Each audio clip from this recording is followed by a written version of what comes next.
Welcome to another edition of the Morning Briefing. I'm Jeff DeForest, along with Mike Lubie Lubitz. Very happy to have you with us here on NoFilter.net and all of the other platforms that we are now featured on here with the Morning Briefing.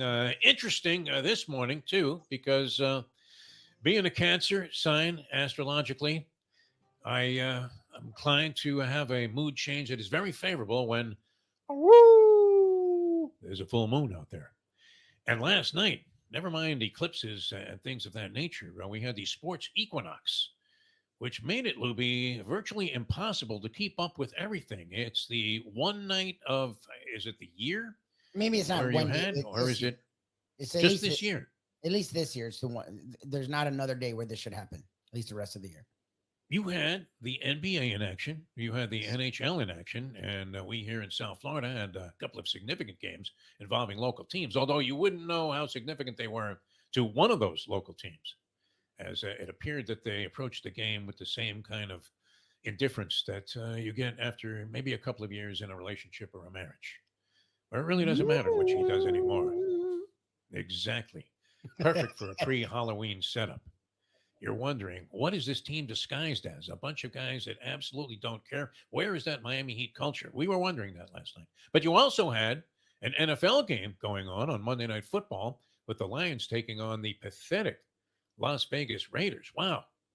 If you wanted to see a bunch of losers in Las Vegas right now, it happens to be the Raiders. And I don't know about your man, Jimmy Garoppolo, Mike Lubie Lubitz. I know I'm being facetious here because you always thought that he was not even... And this is just stone cliche, but that he was not even just a system player, but he was lucky, as we may be finding out about Brock Purdy, and this has already been implied about anybody that lines up behind center for the San Francisco 49ers, that Kyle Shanahan is a genius. Except when it comes to strategy in that Super Bowl game there, Kyle. We will never let you off the hook for that. Only he could have put that ring on Brady's finger. As run the ball, you fool!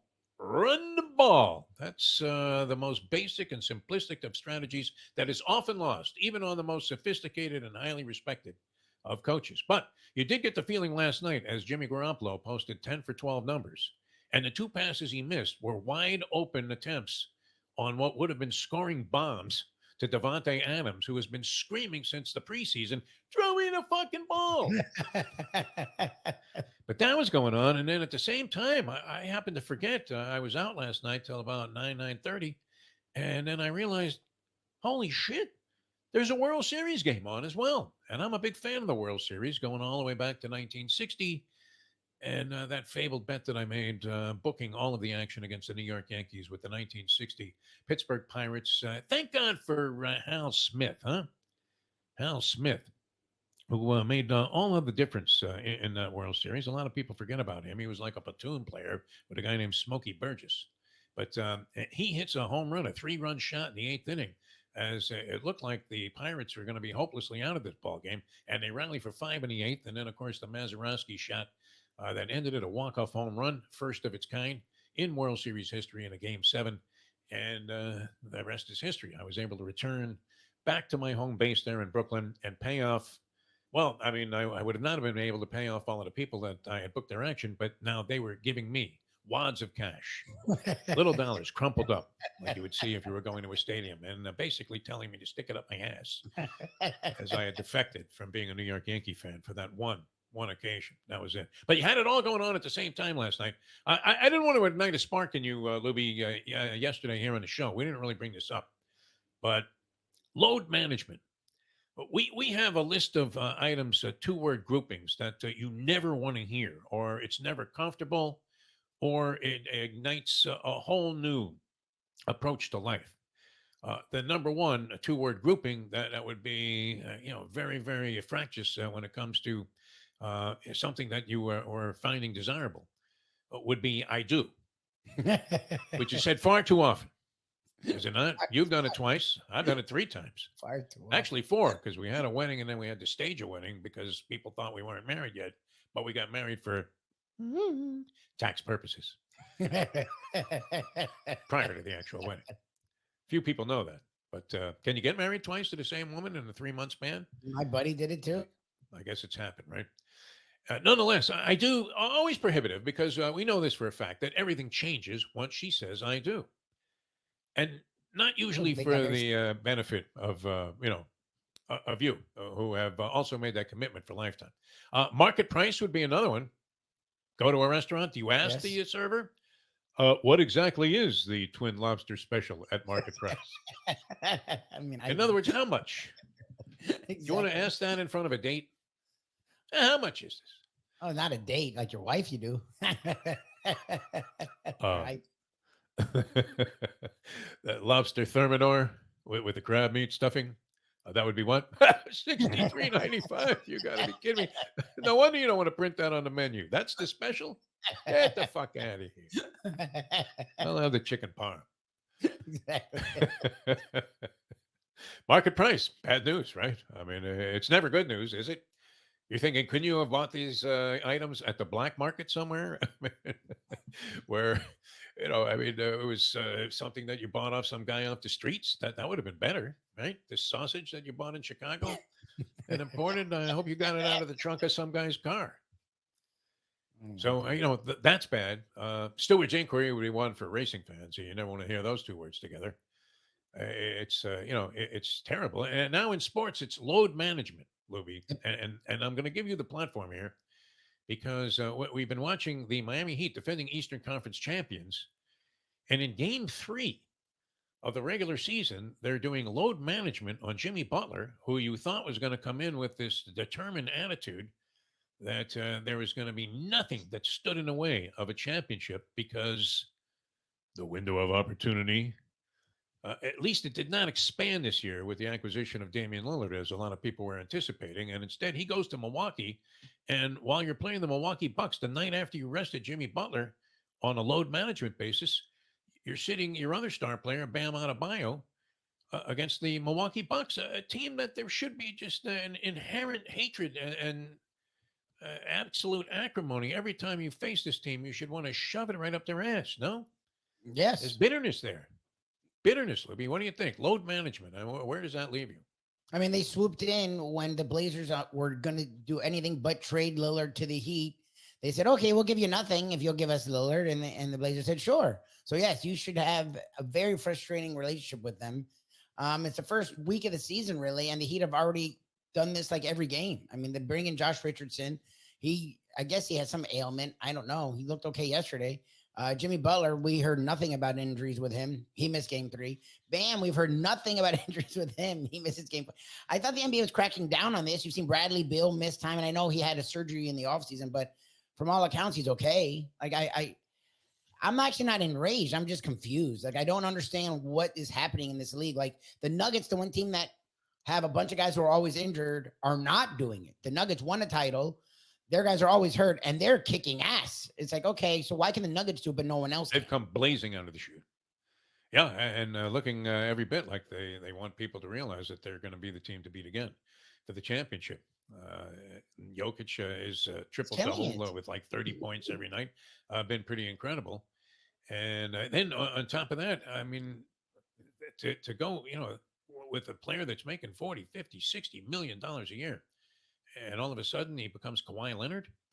That doesn't make a whole lot of sense. It's not a pretty picture for the league, is it, Libby? Where you can't No. count on star players playing. It really gets into an element of fraud that is very unfortunate, where people are paying, big money to see the star players come in, and you're going to turn around and rest them arbitrarily in games that are not only in big markets but also on TV, national television. It's a bad look for the league for sure. Well, I get it. There's a lot of money at stake compared to when Jordan played, and that's fine. And I get it. It's a long season. But then pick your spots later in the Either year. shorten the season or The first somehow, week? yeah.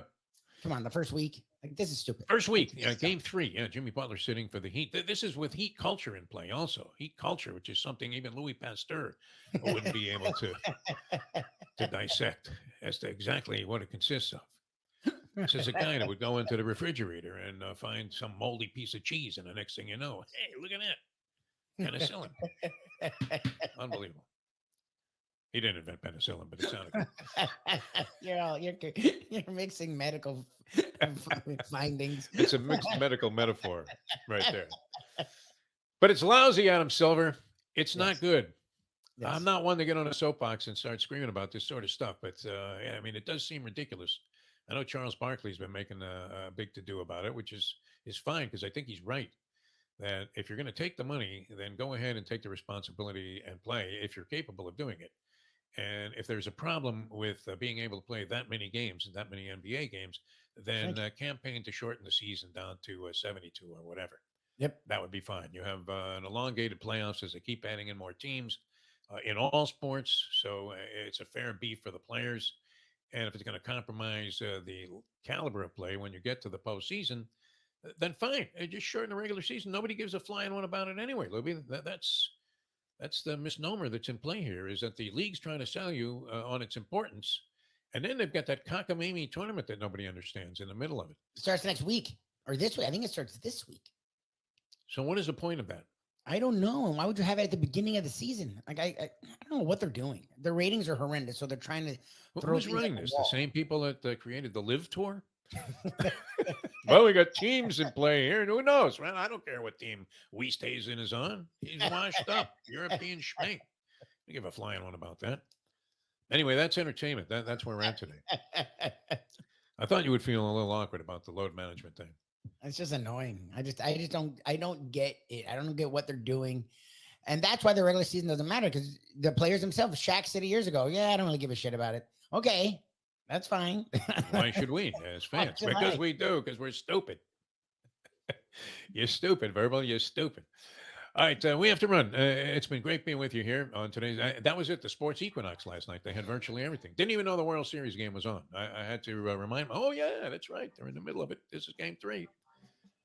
I know it's a series that many people think is just not of any marquee value, but it's still the World Series that's hiding the championship of baseball. And there are always good storylines involved in anything like this, including Scherzer getting out there for the Texas Rangers last night. He gets hit in the elbow. He gets taken out. Bruce Bochy, salty dog manager, going for yet another World's Championship. Had so much success there in San Francisco. He was great there. And now back with the Texas Rangers. And then we know that Mel Gibson is going to play the Arizona Labello. Does he not look like the older Mel Gibson? Like if you saw in a movie like Panama or one of these movies at the end of Mel Gibson's run. Is he still active, Mel Gibson? He does stuff, but after he was anti-Semitic, he's never been the same. Not exactly in high demand in Hollywood circles there. He's acted since then. That's a funny thing, but he just is out of the front and center. Not been the same guy. People that are running the studios, I could see where there would be a large chance that they might take offense at some of Mel Gibson's positions here. You can't give us anybody else. What's Nick Nolte doing? All right, we have to run. Thanks for joining us for today's edition of the Morning Briefing here on NoFilter.net. For Mike Lubie Lubitz, I'm Jeff DeForest, and we will catch you again tomorrow with the Morning Briefing.